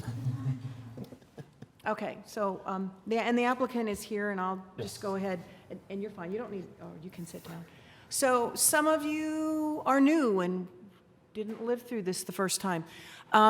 This was a project that came before us. It's been over 2 years ago. And what occurred in this project, if you want to go on to the next, is that the screening was added to the building prior to it getting approval. Unfortunately, it's not the right color. And when this came before you previously, there were 3 conditions. One condition was that the screening get moved back to the back of the parapet, and it did. Another condition was that the height get lowered, and it did get lowered. The third condition was that it get painted. It did not get painted. At the time of the previous meeting, there was discussion that this was the type of Trex that couldn't be painted, but we didn't have the actual documentation on that. So the CA has expired, and so they had to submit a new application, and what you have in, what was provided this time, and I actually blew it up here really big. In a minute, you're going to be able to see the wording, was documentation from the manufacturer that this type of Trex that they used is not to be painted because it will not accept the paint. It's a type of Trex that's, you're supposed to put it on, then you don't ever have to worry about it. The discussion previously was the fact that it's a brick building. There's a couple of different colors of brick. The north wall, as you saw, is stucco. To me, it actually looks the best with the stucco because it's contrasting colors. But it's not the same color, and so it's a fingernails on chalkboard to some people because it's kind of fighting itself. But it has been up there now for a couple of years. It hasn't changed color. It's weathering well. And here in a minute, you just keep scrolling until I tell you to stop. It's the next one we're going to stop on. That one right there that I blew up. So that is from the Trex bulletin, and that very last one where it's underlined. And this happens to be one of those that you're not supposed to paint.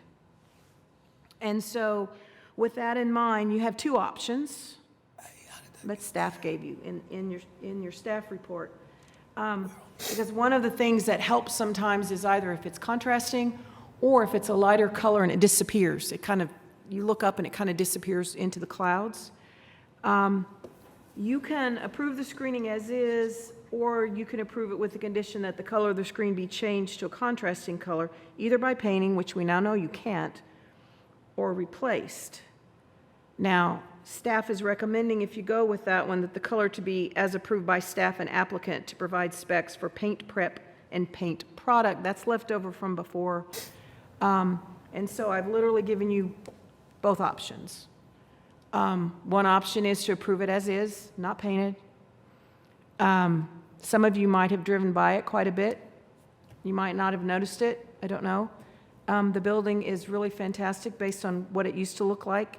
And we have pictures if you don't know. If you don't remember what it used to look like, they did a fantastic job. We've got 2 restaurants operating here. And the second option is, as worded here, with the condition that the applicant changes the color of the screen to a contrasting color, either by painting or replacing the screen, and then we have the requirement there for dealing with staff. The architect is here, David Hornbeek, to address this item. If you have questions for staff. Do we have any questions for staff?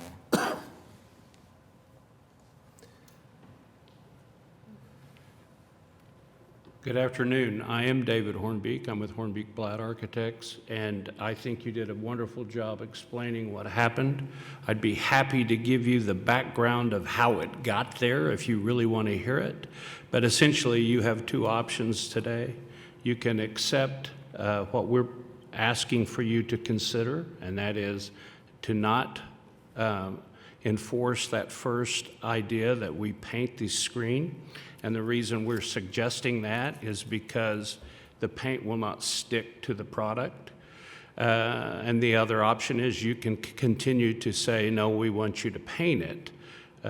We believe that that's not a very long-lasting decision. We think that the paint will peel off of that very quickly, and it will look worse when it becomes splotched. And we also would contend that when you look at the requirements for a roof screen, that the roof screen says it should complement the building. Although this is not the exact same color as the brick, we don't believe it is not uncomplimentary, or that it's uncomplimentary. We think it essentially does complement the building. So we would please consider that you vote for the first option. I'll answer any questions you have. David, can you state your name and address, please? David Hornbeek. You want my business address or my? 101 South Broadway, Suite 200, Edmond, Oklahoma. Thank you. Thank you. So when this first came across, the screening looked different than it does today. Oh, yes, Yeah. Corey, this was twice as high, Yep. and it was out flush with the... Yep. Now, I can tell you why I think the conjecture of why that happened. I think that what happened was the original contractor was told that the owner, not the owner, the tenant is actually paying for all the improvements. The tenant is not the owner. The tenant hired a sign company. The sign company wanted to bring that screen out because he thought he could hang his sign off the screen. And I believe that's really what happened. But the owner has moved it back. The owner has lowered it. And the only thing he hasn't done is painted it because of the... And one of the things that we had discussed, Corey, was that we would get with staff and show them the recommendations on how the paint would be applied. And once we were able to show that it says cannot be painted, that is the reason we're here today. Yeah. And I think the moves to pull it back and to lower it, those already being done, it makes a big difference. A huge difference. Compared We to, agree. To what was originally presented. So I'm fine with how it is today. I think the cap at the top of the brick actually provides a slight delineation between the two that helps distinguish them.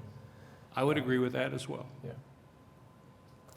So I'll make a motion that we approve the application on the basis that the project complies with the regulations and guidelines of the Downtown Design District Zoning Ordinance as referenced in Section C and D of the staff report. Before we have a second, I just want to make sure everyone's had a chance to provide comment or question before making a motion. I don't mind it second. I'll stay up for questions. I'll second, if everybody agrees. I'll still answer questions. So that was a second by Rosie Trujillo. Rosie. The motion was made by Gary Jones. Motion by Jones.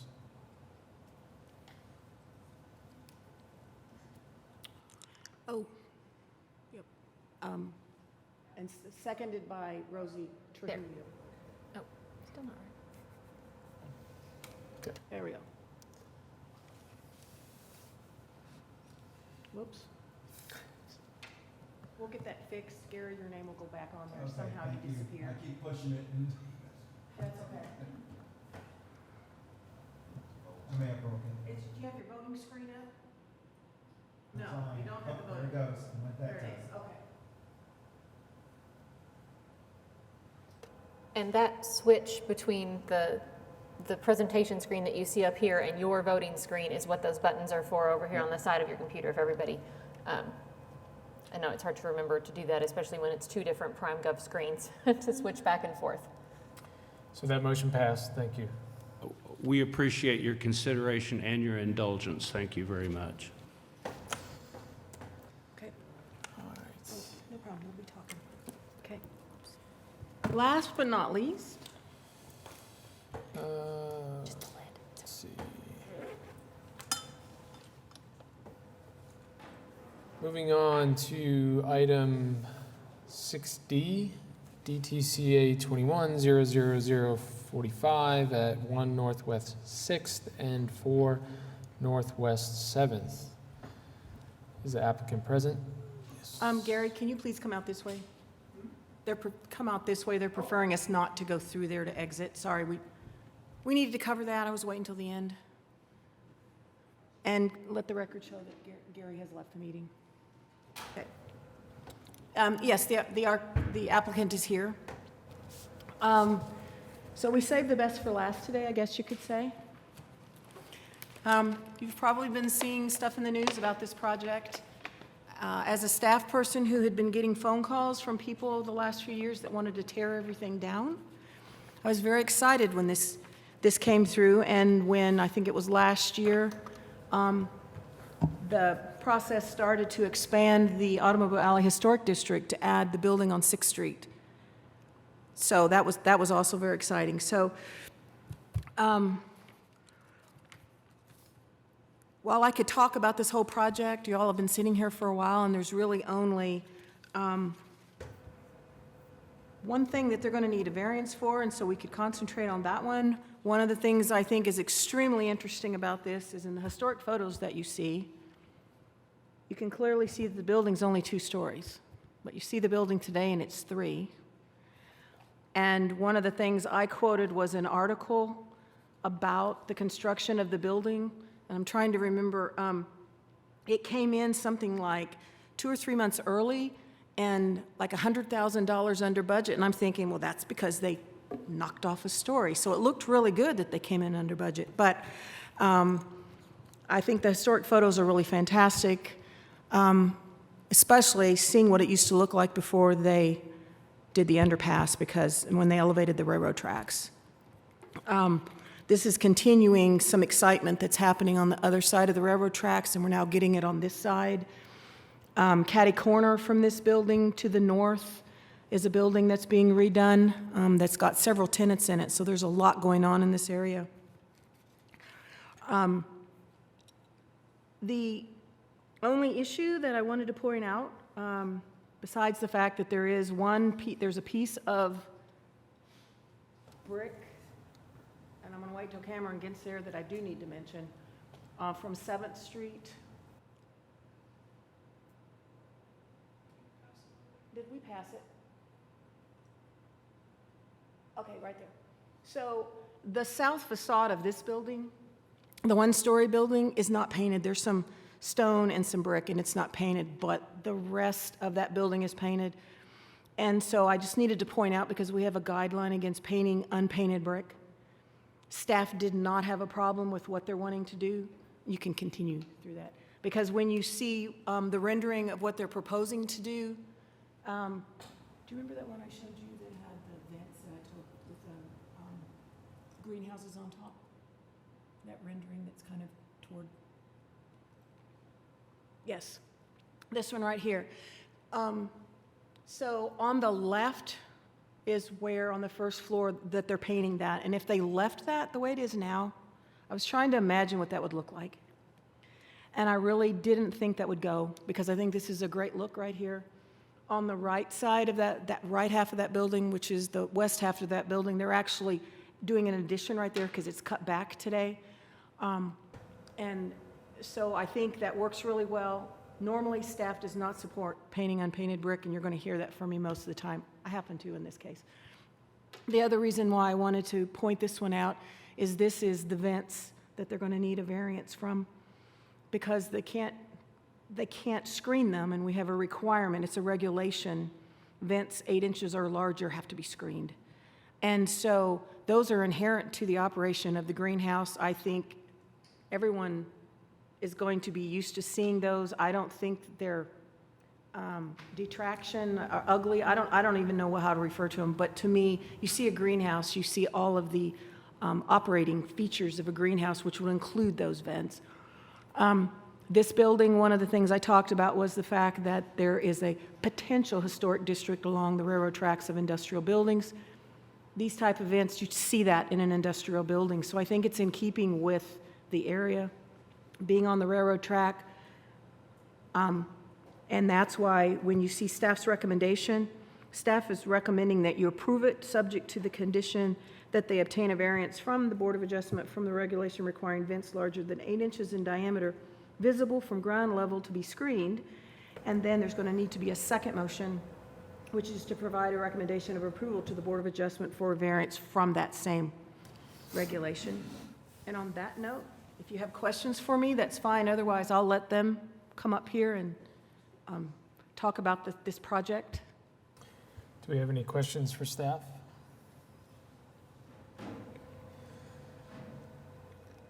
And please identify yourself, your firm, and the address of your firm.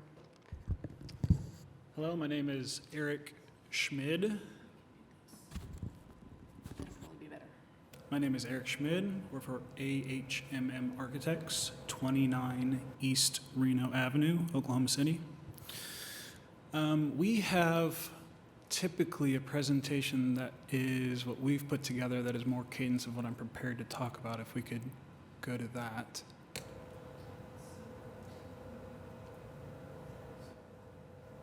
Some of these got split into like 2 or 3 pages because they had more than 5 Okay. Okay. Okay. I can adapt. I'm easy. Adapting, rehabilitating old buildings, we're good at that. That's kind of Well, one and thing that we've it was done. 49 pages long, just so you know. We are everything and thorough. Thank you very much, Laura. So Chevrolet Motor Company building there, background right, before the train was raised and the street was lowered. As you can see, it's a two-story building, brick, industrial in character with fabric awnings and beautiful 1920s, 1930s era cars in the foreground. So the site is located next to the BNSF train tracks, which everyone is well aware of. Across the train tracks is Central Exchange, which we brought to you back in 2018 and has since been completed with Yote Coffee, some office tenants, as well as Parlor Food Hall. The site touches both 6th and 7th and has an alley that runs through the condition that terminates at the train tracks. It's a really interesting location because of its proximity to Automobile Alley, as well as the kind of innovation district across the street and proximity back towards downtown. There's a variety of uses, including office, commercial, bar, restaurant, retail around them. So it's a really lively street. I remember growing up, going under 6th Street was the way that we always came to town when I'd go to Blazers games. So I have a fond memory of 6th Street back when it used to be one way. And so this has always for me been a gateway street to downtown, and I'm so honored that I've got to work on so many buildings in this neighborhood. If we go to the next slide, these start to show the existing conditions of these buildings. So at some time in the 80s, they filled in the second floor windows with some beautiful ephes and some strange windows, got rid of the fabric awnings on the ground floor and replaced with some very dark storefronts. And so we are lucky that there are some kind of historic windows still on the 3rd floor on that main primary south elevation.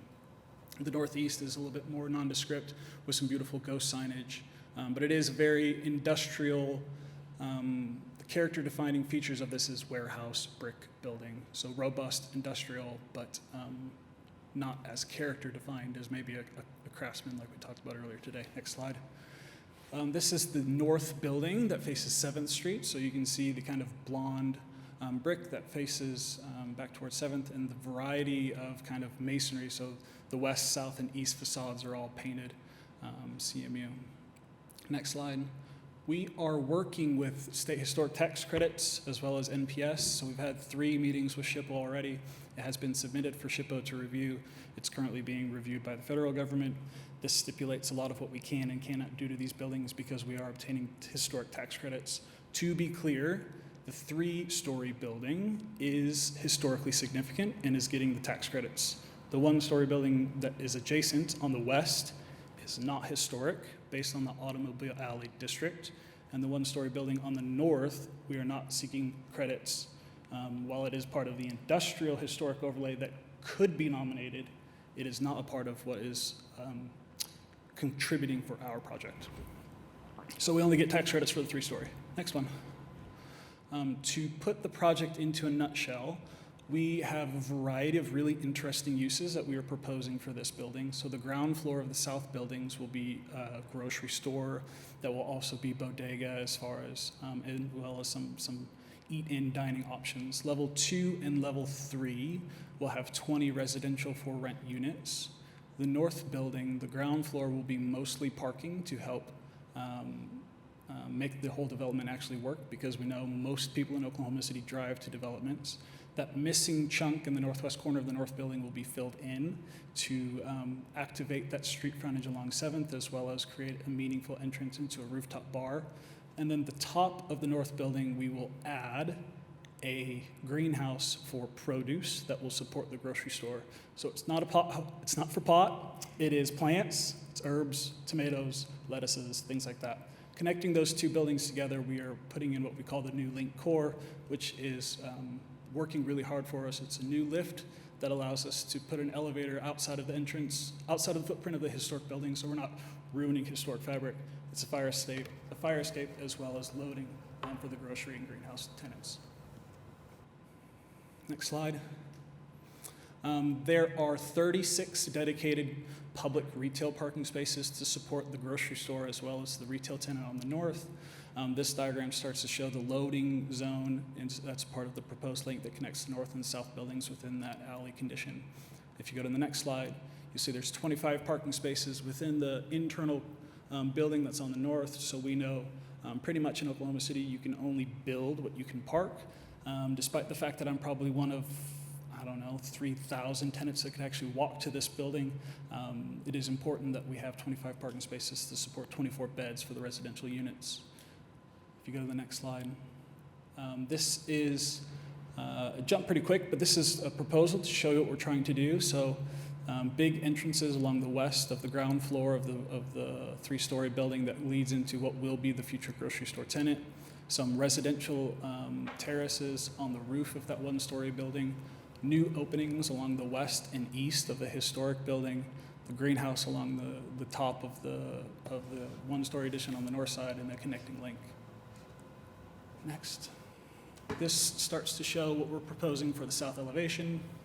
You'll notice it looks pretty similar to what is there today. So the third floor windows will be refurbished with new glazing. The second floor windows will have new windows in what was those EFIS fill-ins that will match the historic on the third floor, as well as coming back with historic arrow windows on the ground floor with fabric awnings, maintaining that peculiar stack of block brick stone that divides the one-story building from the three-story building. Oh, if you go back one more slide, there's an idea about a big Chevrolet sign that was historic to the building that's not a part of this application. We're working with SHPO and NPS to get that. If we do get approval to proceed with that, it will come in a subsequent application. So you're not reviewing that today. And it will need a variance because roof-mounted signs are allowed for buildings that are either taller than 5 stories or 7 stories. This obviously isn't that tall. The premise would be that it would be similar to what we've done on the Buick building. Well, not right. what we've done, but what Oklahoma City has Oklahoma, done. and historically on automobile buildings, especially in Automobile Alley, you found signs. And so we've got several. A lot of them had to get variances to begin with. And so I don't see that as an issue because this is in keeping with historically where the signs were. And there are pictures that show that sign that was up on the roof. You'll also note along the south elevation that we're adding street trees and creating meaningful pedestrian walkability that will connect Automobile Alley all the way back through Central Exchange back into the Innovation District to the east. On the north elevation, you can start to see the 2 greenhouses that we'll place on that building. Laura rightly brought up that the 4 ventilation that you're seeing there on the left-hand side of the screen, that's a requirement of the greenhouse. That's what actually makes it function, so you can keep it cool enough in the summer. And we're proposing a very simple industrial style corrugated metal cladding on the right-hand side of the screen that will kind of mimic the industrial nature of the rest of the project, but differentiating itself materially. At night, it could be an amazing glass jewel box, and you start to see the opportunity for a rooftop bar. Who doesn't want to maybe have a beer sitting next to some tomatoes and looking downtown? I do, personally. You do. You're a landscape. You got it. This is the idea about the link. So on the right-hand side, you see the loading zone that works for the grocery store as well as loading for the rooftop garden on the left. The left-hand entrance is the entrance back into the residential unit. So you start to see an activated, very simple express steel frame building that mimics the concrete frame historic building but differentiates itself with an opportunity for a rooftop terrace that looks over downtown for the residents and an elevator. So, it's working very hard to make it look like it's very simple. This is starting to paint the picture of what the insides of these residential units will look like, expressing the inherent industrial finishes, and then providing new finishes that differentiate. So this is on the second floor towards the west, where you could walk out onto your own terrace with views downtown. And then this is another image that's similar that shows the brick on the outside of the building and the expressed concrete finishes with some new drywall and windows that are, of the era of kind of factory-style steel frame windows. That's it? And then I've still got, and the drawings are in there, if you wanted to refer to any of them. Sure, there's 95 drawings that...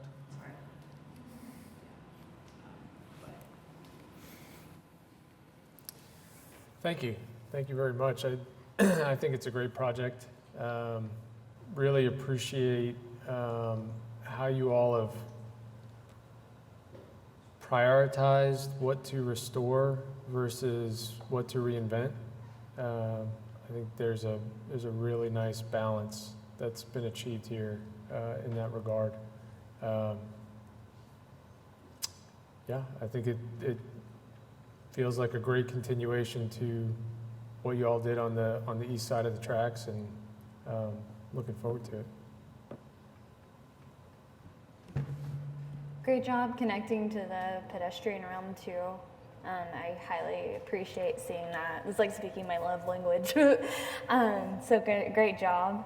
I do have a quick question, just so, I don't know if there was a floor plan that kind of identified what building was what. I was kind of following, but I got a little bit lost.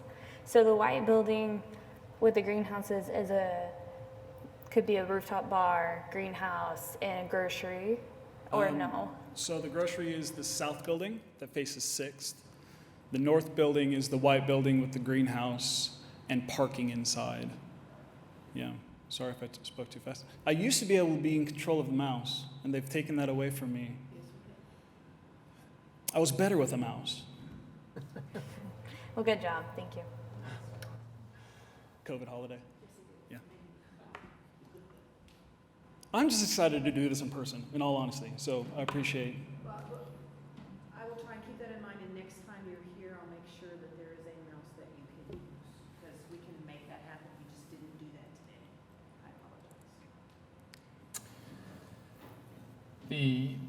The existing windows on the 3rd floor, do those look good enough to refurbish? The glass is being removed. They are being sanded. New insulated units are being replaced, and they're being painted and resealed in. So historic steel fabric windows are all being refurbished and maintained for 2 reasons. 1, it's the correct thing to do, and 2, the federal government tells us we should. Yep. So, yes. That's great. We actually found on the east side those bricked-in windows that face the train track. There's actually the steel windows behind them. So we're taking the brick out and refurbishing the windows that are still extant. That's great. Nice. Do you have any special watering techniques for your greenhouse, just for load capacity? So it's a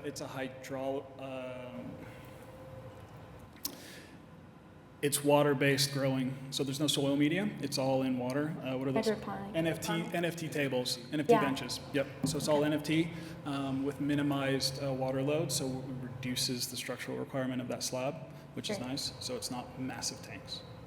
Awesome. I never thought I would learn about agriculture and greenhouse when I was an architect, but here I am. I just want to say the project looks beautiful, and I think, I just want to say that I appreciate that you're keeping the historical value, and that goes a long ways for me personally. I just want to see, and I keep saying this over and over, how we need to carry the history of our culture to new generations, and I really appreciate that. You're innovating, combining the old with the new, and that's a great thing that you did there. Great. Good job. I personally enjoy that there's people on this committee that want to save historic buildings, so that's genuinely appreciated from my position.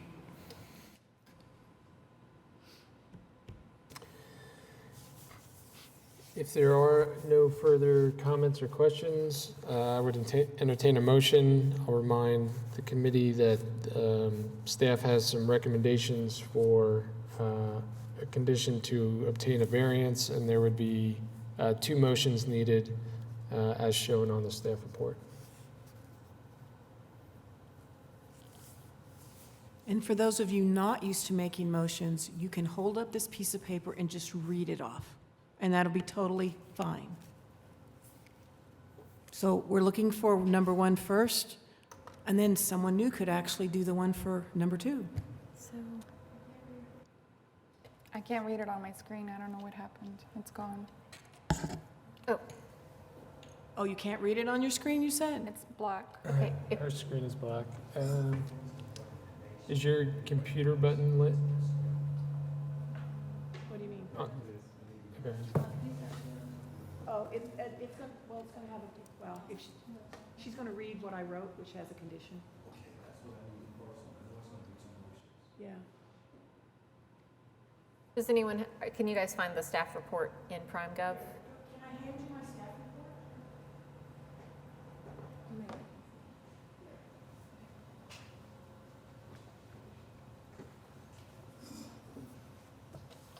I move to approve the application on the basis that the project complies with the regulations and guidelines of the Downtown Design District zoning ordinance as referenced in section C and D of the staff report, with the condition that the applicant obtains a variance for the Board of Adjustment from the regulation requiring vents larger than 8 inches in diameter visible from ground level to be screened.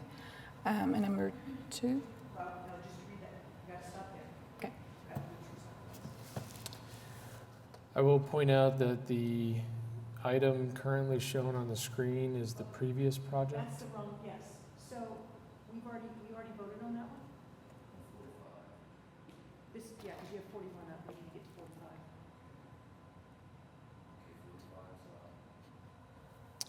So we have a motion. Do we have a second? Second? So that's a Rosie motion and a Mariana second.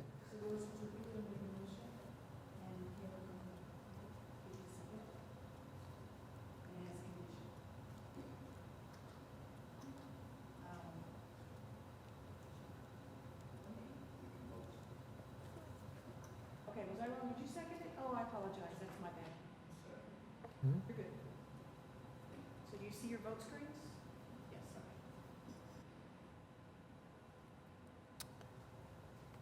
I am not seeing my vote buttons. You're not seeing your vote buttons. Okay. Yes. Yes. Did did your screens come up just now? Mine did. Sorry. My vote is yay.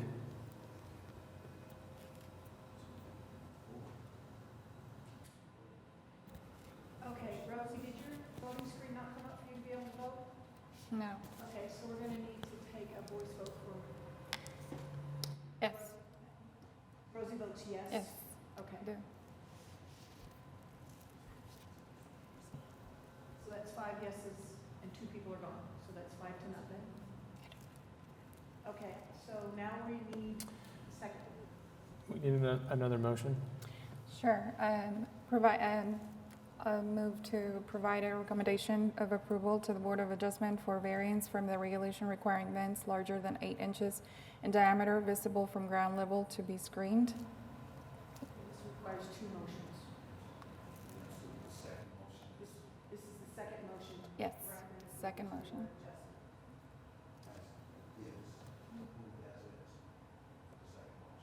We have a motion. We are looking for a second to that motion. Right. Second? Okay.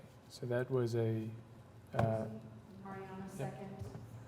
I don't think his screens necessarily equate to what our stuff is, and so I'm not really sure.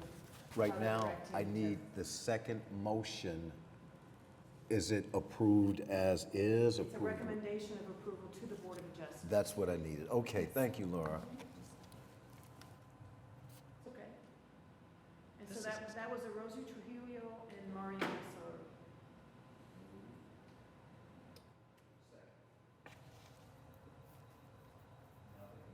Okay. It's still backwards on there.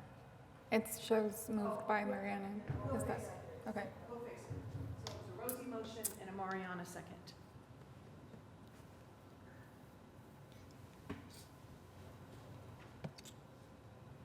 There we go.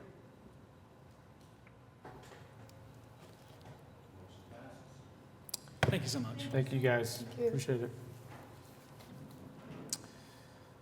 Okay. Thank you. Next, after items for individual consideration, is Section 5, Other Business. There is none. Section 8, Communications. There are several items on the administrative approval report. And do we have any comments from staff? There was something that I told you to wait on in your opening script Mhm. that unfortunately we don't have anybody in the audience, but I think now is the appropriate time to read both of those statements that I gave you to read. Okay, so we have a new CPUD Administrative Coordinator, that is Princess Bennett. There she is. Hello, thank you. And we would also like to thank Administrative Coordinator Mark Collier for everything he has done to make our virtual meetings go smoothly the past few months. There's a ton of behind-the-scenes work that was needed to accomplish what was done over the past year, and we really appreciate everything. Thanks. We have a meeting on the 15th. So check your calendars. I'll be sending out a quorum call. We have one item. Pardon? 9:30. That's the next one. Is regular. Okay. Okay. I won't be here for August. Okay, gotcha. So, and then we had an item continued today till the August meeting. So we know now we're going to have a meeting in August. I just had somebody say they weren't going to be here. I know with vacations and everything, please check your calendar. I'll be sending out emails to everybody. Good seeing everybody here, Yes. by the way.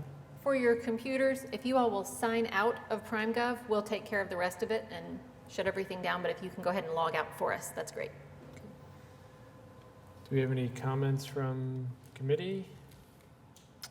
As mentioned, the next regular committee meeting is Thursday, July 15th. New applications were to be submitted to staff by 4 p.m. on June 15th, which has passed. Revisions on the information on continued projects are to be submitted by June 22nd, which has also passed. So meeting adjourned.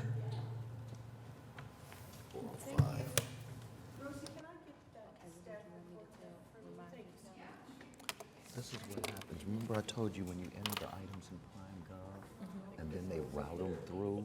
This is what you got to